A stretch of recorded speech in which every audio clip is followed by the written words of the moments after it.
라카 여러분 안녕하세요, 락서입니다. 오늘은 조금 어려운 이야기처럼 보이는 이야기를 하려고 합니다.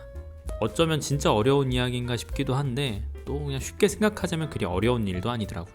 평소에 많은 문학 작품들을 읽다 보면은 왜 이런 표현들을 심심치 않게 볼 수 있어요. 포스트 모더니즘 문학, 포스트 모더니즘 문학의 대표 작가, 이 포스트 모더니즘이라는 단어를 상당히 많이 듣게 되기도 하죠. 그리고 그때마다 제 감상은 이 포스트 모더니즘 문학은 대체적으로 실험적이고 어렵다, 난해해서 읽기 힘들다 정도의 인상이긴 했었는데, 물론 저도 읽어온 게 읽어온 거고 배워온 것들이 그래서 얼추 포스트 모더니즘 문학이 어떤 것들을 말하는지 대충은 알고 있지만 그럼에도 한 번쯤은 짚고 넘어가면 좋겠다 싶어서 이번에 좀 찾아봤거든요. 그래서 제가 좀 간략하게 정리한 포스트 모더니즘 문학이 어떤 것이고 어떤 종류들이 있는지 그것들을 한번 같이 이야기해 보려고 합니다. 그런데 앞서 말씀드리지만 제가 정리한 이 영상이 당연히 완벽하지도 않을 뿐더러 어쨌든 저 역시 한 명의 독자에 불과하기 때문에 전문가가 아닌 이상 제 말이 엄청 믿을만하지 않을 수도 있죠.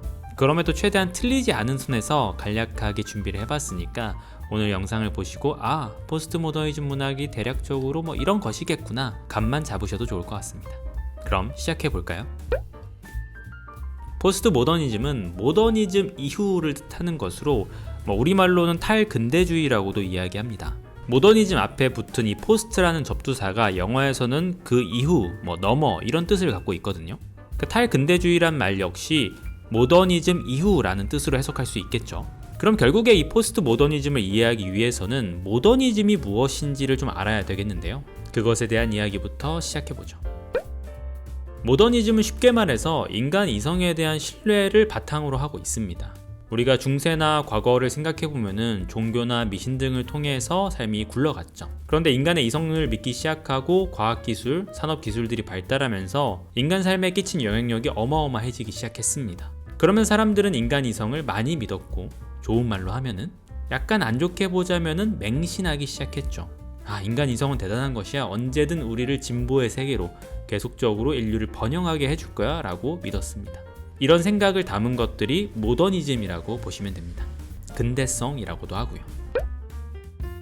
그런데 이런 믿음이 뿌리부터 흔들렸던 계기가 크게 있습니다. 그건 바로 20세기 초 1, 2차 세계대전이죠. 우리는 그동안 믿어왔어요. 인간 이성이 모든 문제를 해결할 수 있을 것이라고. 그런데 1, 2차 세계대전과 냉전 등을 통해서 인간 이성의 결과가 아주 끔찍한 대학살, 인류 종말을 초래할 수 있다는 사실을 깨달았죠. 그러니까 여러 영역 지식인들을 포함하여 회의가 일기 시작합니다.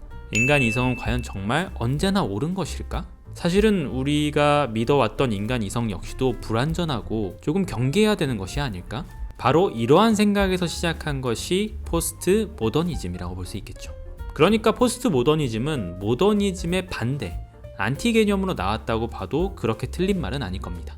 다만 우리가 여기에서 좀 조심해야 되는 것은 아무리 모더니즘에 대한 회의나 반대에서 포스트 모더니즘이 시작했다고 하더라도 포스트 모더니즘 자체가 반지성주의, 이성을 반대하거나 이성을 근본적으로 부정하는 것은 절대 아니에요. 다만 모더니즘에서 생겨났던 여러 가지 문제들이나 현상들을 좀 유심히 생각해보고 그 문제점을 조명하고 드러내는 역할을 하고 있다고 볼 수 있겠죠. 포스트 모더니즘은 여러 분야에서 너무나 광범위하게 드러납니다. 그리고 또 각 영역마다 드러나는 방식이 조금씩 상이하기도 하여서 포스트 모더니즘을 하나로 딱 이렇게 규정하기 좀 어렵긴 해요. 다만 저희는 이제 문학을 기준으로 좀 말씀을 드리려고 하는데, 포스트 모더니즘 문학이 성행했던 시기를 얘기로 드려보자면은 대략적으로 1960년대부터라고 볼 수 있습니다. 그러나 그전에도 물론 포스트 모더니즘의 성향을 띈 작품들은 등장을 했을 겁니다. 모더니즘과 포스트 모더니즘의 경계선을 이야기할 때에는 제임스 조이스와 버지니아 울프가 죽었던 1941년을 경계로 하기도 하고요. 그러나 많은 사조들이 그렇듯 언제 딱 시작했고 언제 딱 끝났고 이렇게 이야기할 순 없겠죠. 다만 그 시기 이후로 이러한 포스트 모더니즘적 성향을 공유하고 있는 작품들이 많이 등장하기 시작했다 정도로 이해하시면 될 것 같습니다. 그리고 그 성향은 지금까지 이어지고 있고요. 자, 그러면 대표적으로 포스트 모더니즘이 어떤 특징을 갖고 있고 어떤 문학 작품을 예시로 들 수 있는지 좀 간략하게 이야기해 보면 좋을 것 같아요. 정말 많은 특징 가운데 첫 번째, 아이러니, 유희, 블랙 유머. 저는 이 분야에 있어서 가장 대표적으로 생각나는 작품은 커트 보니것의 작품인 것 같아요. 제가 좋아하는 커트 보니것의 제오도살장 같은 작품 경우 제2차 세계대전에서의 드레스덴 폭격에서 살아남은 한 인물의 이야기를 하고 있는데, 그 인물이 계속해서 농담을 많이 던지기도 하고요. 그 안에 워낙 유머 코드들이 많이 들어있거든요. 그래서 크나큰 비극을 단순히 비극적으로 묘사하지 않고 가볍게 유의적으로 풀어내면서도 이야기를 전달하는 방식, 이러한 것들이 포스트 모더니즘 문학의 첫 번째 특징, 농담이나 유의를 담아낸 것이 아닐까 생각이 듭니다. 그리고 또 하나의 주요한 특징은 상호 텍스트성. 말이 좀 어려워 보이는데 쉽게 말해서 텍스트들끼리, 글들끼리 서로 관계를 갖고 있다라고 보시면 될 것 같아요. 대표적으로는 포르스트의 뉴욕 3부작이나 보르헤스의 피에르 메나르 키호테의 저자 정도가 되겠네요. 보르헤스의 피에르 메나르 키호테의 저자는 돈키호테 이야기를 쓴 사람이 사실은 세르반테스가 아니라 피에르 메나르라는 사람이다 라는 식으로 설정하고 이야기를 진행하는 것 같습니다. 제가 실제로 읽어보진 않아서.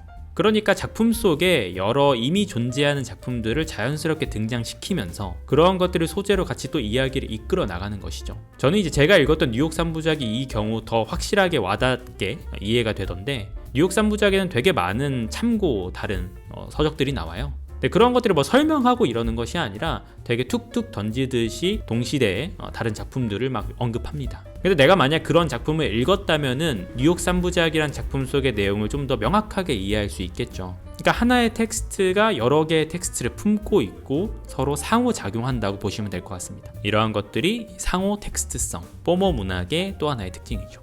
그 다음에는 파스티슈, 패스티크라고도 부르는 장르를 섞고 단순하게 모방을 통한 나열을 방식도 있고요. 그리고 메타픽션도 역시 포모 문학의 특징입니다. 저는 이 경우에는 황여정의 알제리의 유령들이나 손보미 작가의 디어 랄프 로렌 정도가 되지 않을까 싶은데, 이 두 가지 모두 역시 역사적 사실과는 조금 다른 이야기를 가지고 그러나 마치 사실인 것처럼 이야기를 하고 있단 말이죠. 물론 알제리의 유령들은 또 뒷부분에 가면 조금 달라지긴 하지만 대략적으로 이런 느낌이라고 보시면 될 것 같습니다. 어찌 보면 다른 세계에 일어났을 법한 현실과 비슷한 이야기? 손보미 작가의 디어 랄프 로렌에서 랄프 로렌의 삶은 작품 속의 삶과는 실제로 다르지만 그럼에도 그 안에서 이야기는 계속된다는 것. 또 하나는 우화적 소설화를 예시로 들 수 있겠는데요. 저는 이 경우는 이탈로 깔비노가 대표이지 않을까 싶어요. 이탈로 깔비노의 작품을 저도 많이는 안 읽어봤지만 읽어보면 되게 동화 같은 이야기가 좀 느낌이 강하거든요. 네, 그러한 것들을 약간 풍자적으로 소설화를 통해서 드러낸 것이 이 포모 문학의 또 하나의 특징이겠죠. 그 다음에 이걸 발음으로 뭐라고 읽어야 되는지는 잘 모르겠긴 한데 포이오메나?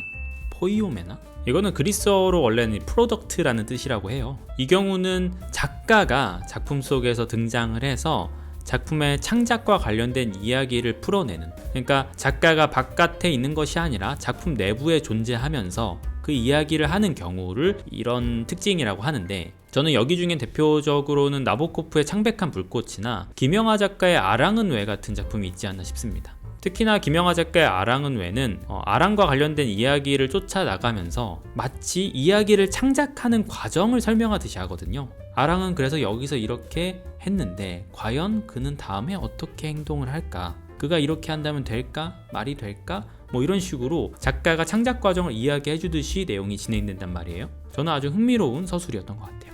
또 그 외에는 아까 메타픽션 이야기를 했는데 히스토리컬 메타픽션도 특징 중에 하나라고 합니다. 이 경우는 저는 줄리언 반스의 플로베르의 앵무새, 실제 플로베르 이야기를 쫓아나가면서 역사적 사건이나 인물을 배경으로 하면서 이야기를 새로 써가는 것, 그래서 플로베르의 앵무새가 그 예시로 적당하지 않나 싶네요.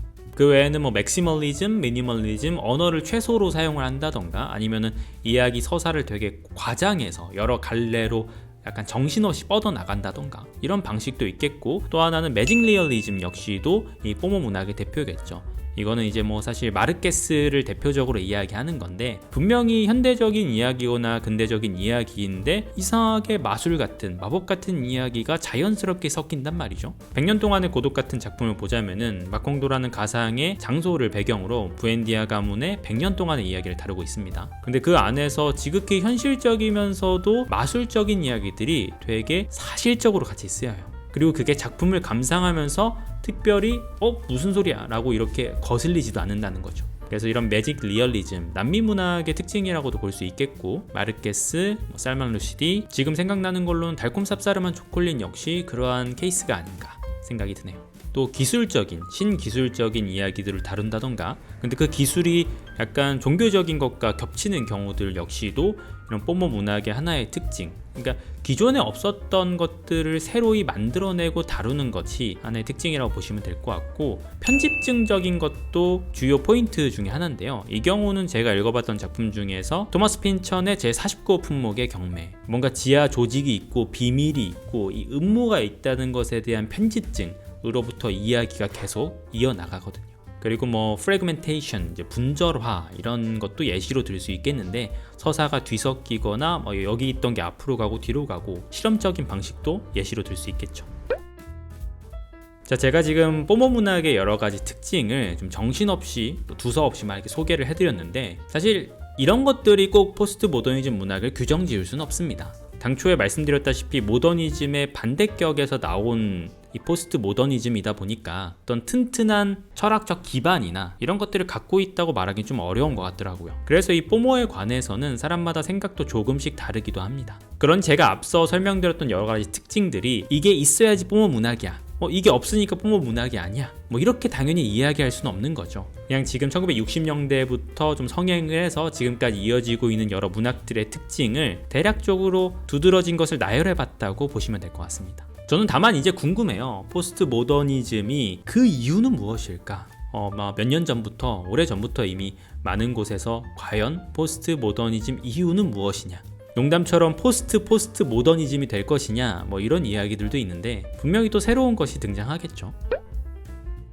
우리가 문학을 읽는데 이러한 지식들이 꼭 필요하진 않습니다. 어찌 보면 결코 중요하지 않다고도 볼 수 있어요. 그럼에도 이러한 바를 한 번씩 그냥 들어두고 알고 넘어가는 데는 앞으로 우리 시대에 변하게 될 문학의 어떤 그 징후들, 이런 것들을 내가 미리 지금 시대의 문학을 어느 정도 알아두면은 그 조그만 신호들을 알아챌 수 있지 않을까 하는 생각에 한번 알아봤습니다. 시대가 지난 뒤에 포스트 모더니즘, 포포모든 뭐라고 이름을 붙이든 사실 저는 상관이 없고, 앞으로 계속 변할 지금 시대의 문학과 이후 세대의 문학, 그 과정 또 결과가 궁금할 뿐이죠. 자, 어떻게 포스트 모더니즘 문학에 대한 이해가 조금 되셨을까요? 제가 너무 간략하게 설명하긴 했고 뭔가 디테일하게 들어가는 부분은 없긴 했었지만 여러분들의 이해에 조금이라도 도움이 됐으면 좋겠다 싶네요. 그럼에도 전 여전히 포스트 모더니즘 문학 하면은 이거 어려운 건데 라는 인식을 지우긴 좀 어렵더라고요. 대체적으로 다 실험적인 경우가 진짜 많아가지고 읽다 보면 이게 뭔 소리지? 이렇게 되거든요. 아무튼 오늘 포스트 모더니즘 문학에 대한 이야기는 여기까지 하도록 하고, 혹시 제가 말한 정보 중에 잘못된 것이 있다거나 여러분들이 좀 더 생각하신, 알고 계신 바가 있다면 언제든 댓글로 공유해 주시면 좋을 것 같습니다. 그럼 오늘의 짧은 근데 녹화 시간은 전혀 짧지 않았던 포스트 모더니즘 문학 이야기 끝! 락바.